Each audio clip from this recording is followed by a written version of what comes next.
Hi friend secrete foodie पुणी थर आपको स्वागत। चिकेन देखिए पार्टी लाड़ गले ना चलते बिना कथबार्तार आरंभ करवा।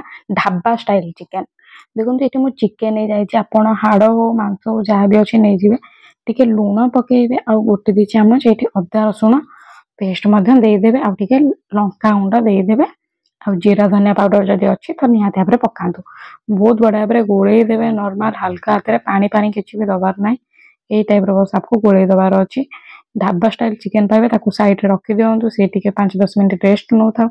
एबे हम एठी पकई देबा कड़ाई रे तेल आपन सोरिस रिफाइन जहा थिबो से पकई देबे। एठी मुनि जाई सुखिला लंका तेजपत्र हमर जीरा गोलमरीच तो आउ दालचीन आउ एठी मु प्याज पकई देछि गोटे आउ एठी मुनि जाई अदा रसुण और प्याज मिसई की तीनटा को गोटे ग्राइंड करथिली सेही पेस्ट तापरे मु दे दोछि टमाटो को ग्राइंड कर देथिली टे पानी मिसई की टमाटो प्यूरी तो से तीन टा कौन करे मिक्स कर दे बहुत बढ़िया भाव ये टाइप कषई देवे जमी कषाते आम ओडिया स्टाइल रे टिके लुण पकईदेवे लुण पकड़े जल्दी सीझी जाए टिके हलदी गुंड पकईदेवे टिके लंका गुंड पकईदेवे हाँ लुण पकईले देखिए पकातु कम आम प्रथम लुण पकई चिकेन तो देखिए पकईबे बेसी पकईबे ना ना लुणिया हबार भी संभावना थाए। तो देखो यही टाइप भाव कषी गलानी मसला ये टाइप आम डालदे आमर चिकेन तो चिकेन मुझे पकई मु घर जो चिकेन मसला थाए ना से चिकेन मसला मुझे पकई 2 चामच आउ एटी देखो मुझे पकई जीरा पाउडर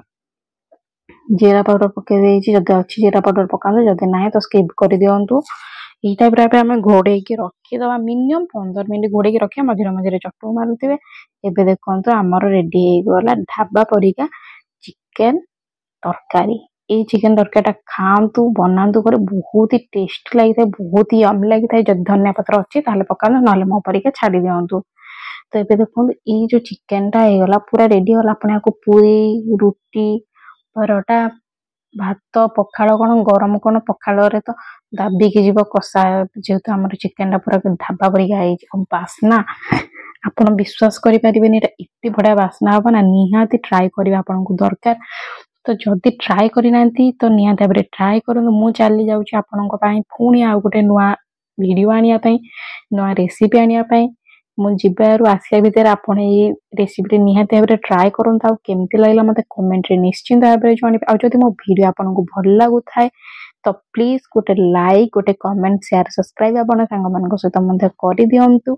तो पुणी मिलवा गोटे नुआ वीडियो रे तो एबे भाई मु चलिली बाय बाय चिकेन खाइया को टाटा।